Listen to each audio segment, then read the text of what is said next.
तो उस दिन पुजारी जी से गलती ये हो गई कि सामने मिठाई रखवे की जगह, खीर रखवे की जगह उनने कड़ी रख दी। कड़ी रख दी, कड़ी के पीछे चावल रख दिए, चावल के पीछे मिष्ठान रखा और सब सजा दिए सामने। और सजा करके रसोई घर की किवाड़ लगा के 45 मिनट का भोग लगता है, 45 मिनट के लिए पुजारी जी चले गए। 45 मिनट बाद जैसे ही पुजारी जी भीतर आए तो क्या देखा, सिंहासन पर ठाकुर जी है ही नहीं। ठाकुर जी है ही नहीं वहां पर। पुजारी जी बोले, अरे भैया ठाकुर जी कहां गए? पूरे मंदिर में हल्ला है, वो सब इकट्ठे है गए, ठाकुर जी कहां चले गए? कोई ने कही, बोले छोटे से ठाकुर जी हैं, है सके इनमें कढ़ाइयन में गिर गए हों, छानो।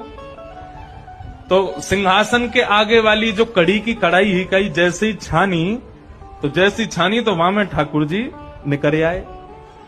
अब तो महाराज पुजारी जी बड़े जोर से हंसे, बोले अरे लाल जी को कड़ी इतनी भा गई, इतनी बढ़िया लगी कड़ी की वहां में कूद ही गए।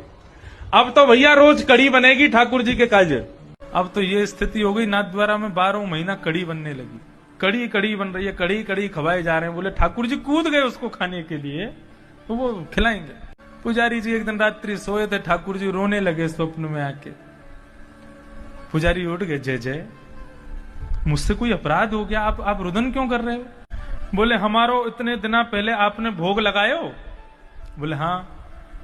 भोग में मिष्ठान मोसों दूर कर दियो, आगे कड़ी पधरा दई?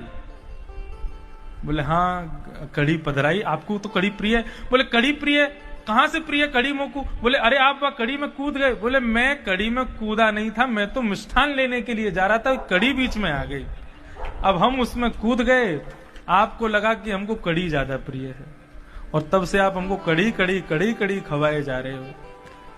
आज से 1 महीना तक अब कड़ी नहीं खिलाना, हमको केवल मीठा खिलाओ। ऐसे ठाकुर जी।